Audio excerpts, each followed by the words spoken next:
Hey there everyone, welcome to Software's classes. Here, let us try to study this question, okay? So this is again as we are solving our Indian Economic Service series questions. So this is from IS 2022 question paper, and here we have to show the relationship between the relative prices of output and relative factor rewards in the light of Stolper Samuelson theorem. So relative price of output here means P1 by P2 if we assume that the price of the commodities are P1 and P2, and the relative factor rewards are the wage rate and rental rate, that is the wage for labor and rent for capital. So now first let us try to understand what is our theorem, Stolper Samuelson theorem. Okay, so our Stolper Samuelson theorem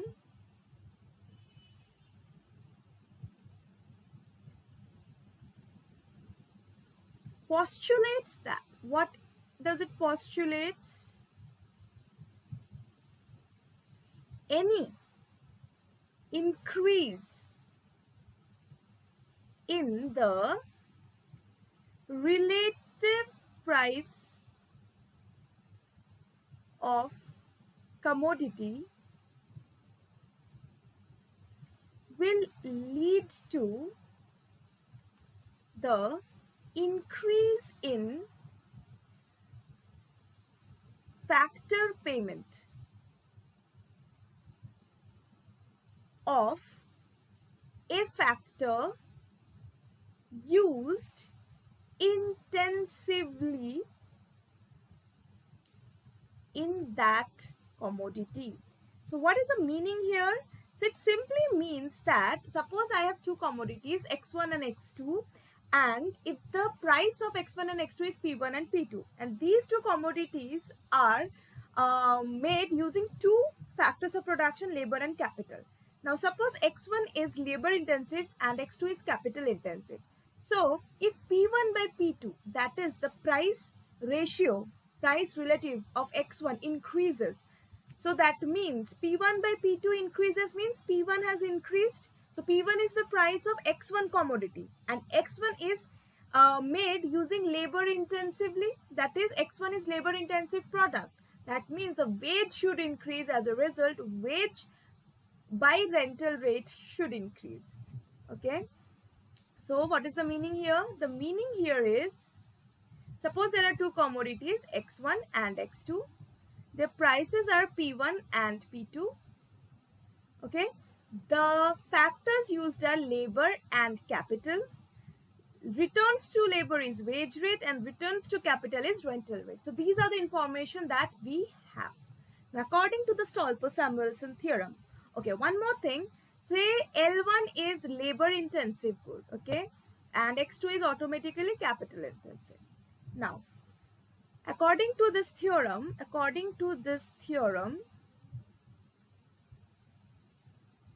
if P1 by P2, that is relative price of a product increases, that is relative price increases for X1, then obviously X1 is what? Labor intensive, and the return to this is W, which will increase. Why? As a result of increase in this, so the factor used intensively, the return will increase. So that is W by R will increase.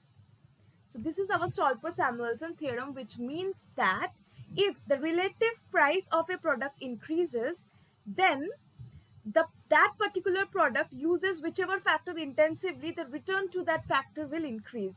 That means here, since X1 is a labor intensive good and P1 has increased, so obviously the return to X1, the factor used here is labor, so the wage rate will increase, as a rate wage rental ratio will increase. This is our Stolper Samuelson theorem. Now let us try to establish the relationship using mathematical derivation.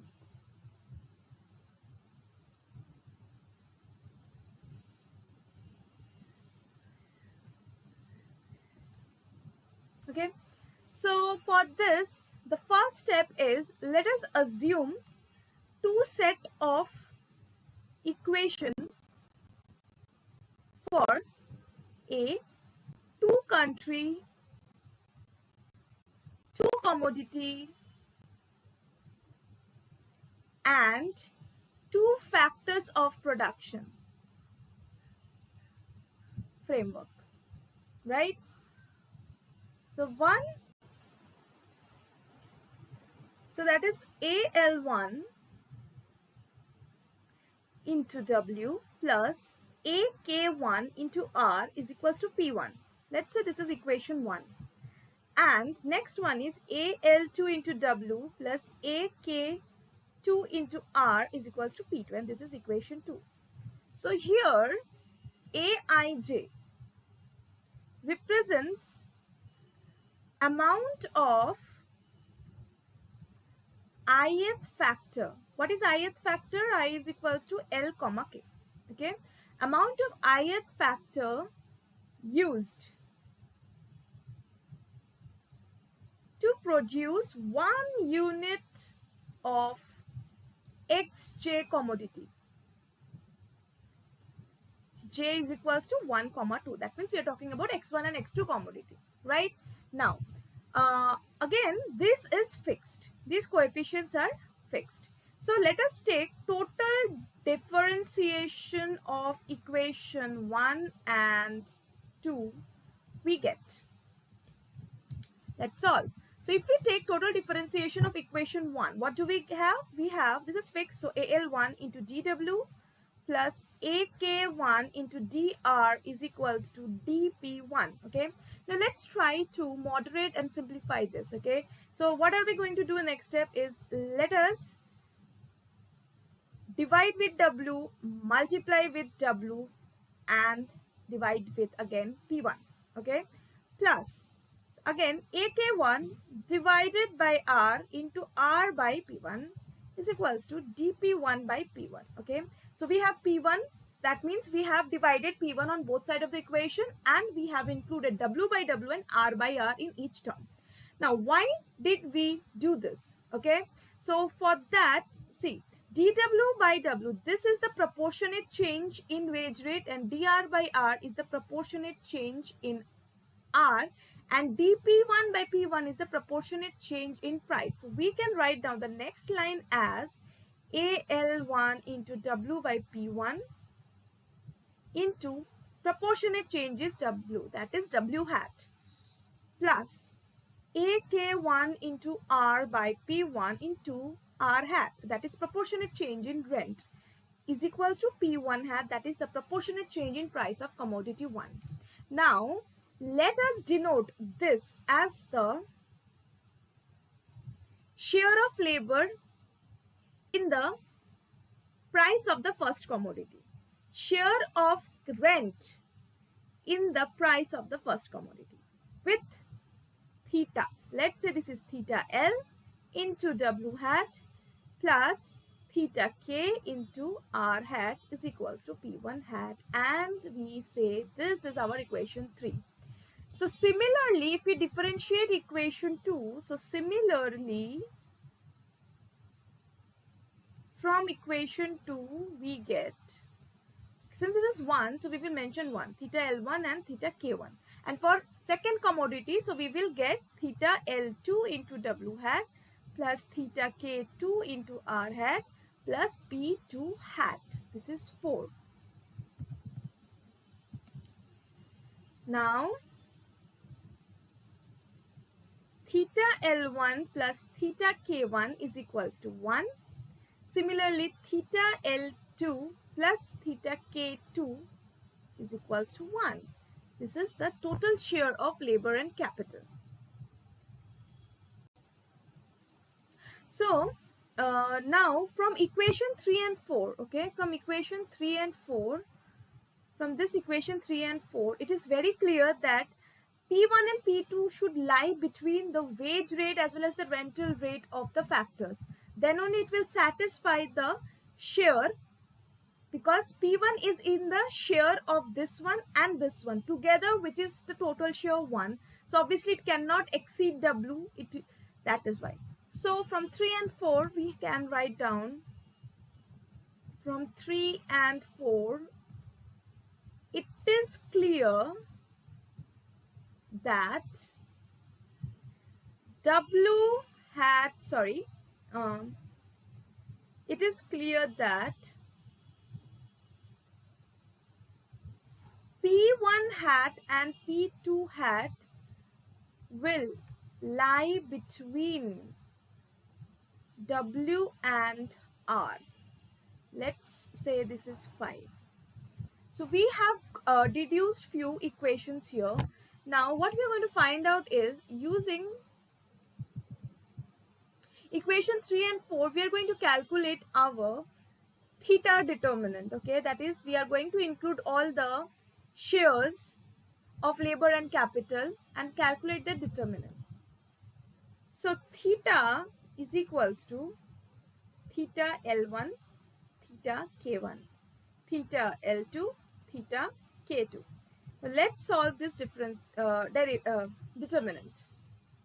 That is theta L1 into theta K2 minus theta K1 into theta L2. Now this is equals to theta L1. In place of theta K2, I can write down 1 minus theta L2. Similarly, in place of K1, I can write down 1 minus theta L1 into theta L2. So we get theta L1 minus theta L1, theta L2 minus theta L2 plus theta L1, theta L2. So this and this term gets cancelled, and we have theta is equals to theta L1 minus theta L2. By similarly, instead of changing theta K2, if we write down L1 with respect to K2, then this whole equation, this whole value of determinant, we will get in terms of capital. So this same equation can be written as theta K2 minus theta L1. If you want, you can check it by substituting theta L1 with 1 minus theta K1 and theta L2 with 1 minus theta K2, and then derive all the form that you will get is theta K2 minus theta K1. So both of these equation is possible. Let us name this as equation 6 and equation 7. Now let us assume that commodity 1 is labor intensive, right? X1 is labor intensive. Then what can we write? We can write AL1 by AK1, right? That means use of labor to produce the first commodity is greater to this is greater than AL2 by AK2. This means for the commodity 1, labor is used more respect to the capital. So obviously in 2, labor is used less intensively compared to capital. So the ratio, this ratio for the first commodity is greater than the second commodity, right? Now next line, AL1 by AL2 greater than AK1 by AK2. Okay. Now let us incorporate these variables. That is, let's write down AL1 W by P1 whole divided by AL2 W by P2. So W and P1 by P2 is here. So similarly, we will incorporate here AK1 into R by P1. See, P1 will get cancelled, W will get cancelled, and by same logic, AK2 into R by P2. So basically, we have balanced both sides by dividing P1 by P2 as well as dividing W on one side and R on the other side, such that this equilibrium is maintained. The balance on the left hand side and the right hand side is maintained. We have just added the variables that we need. Now why do we need it? Because we have to write it in forms of the shear. Because it is very clear that AL1 into W by P1, this is what? This is theta L1, as we have done in equation number 3 above, divided by it is theta L2. This is greater than theta K1. This is the capital shear in commodity 1 and commodity 2.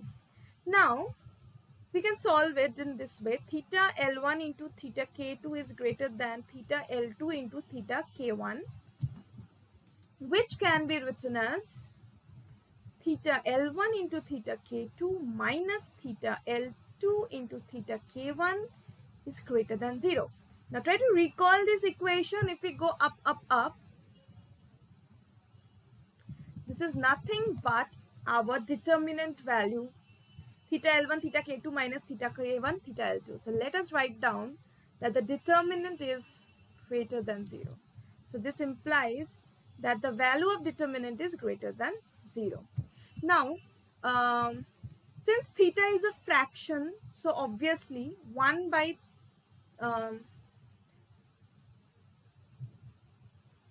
theta will be, since theta is a fraction, so we can write down theta is obviously greater than 0 but less than 1 because this is a fraction.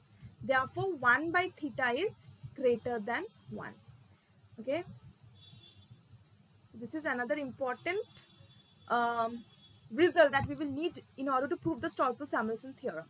So this one we have got. Now, what is the next thing that we are going to do? The next thing that we will be checking here is basically we will subtract the equation 3 and 4. Let's check if it is 3 and 4 or not. That is both the differentiated equation. Yes, 3 and 4. So we will subtract these equation 3. This is our equation 3. And this is our equation 4. We will subtract these two. So what do we get?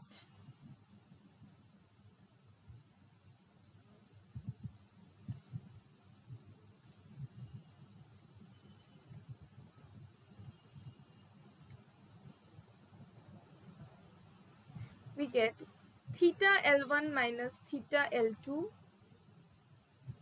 into W hat minus theta K2 minus theta K1 into R hat is equals to P1 hat minus P2 hat. This is the result that we have got. Now, we know that theta L1 minus theta L2 is equals to theta K2 minus theta K1. We have got this result from the determinant that we have solved. We can also again solve it here. We can show because theta K2 is what? Theta K2 is 1 minus theta L2 and theta K1 is what? 1 minus theta L1. So after solving, what we will get? We will get theta L1 minus theta L2 into W hat minus theta L1 minus theta L2 into R hat is equals to P1 hat minus P2 hat. This is what we will get.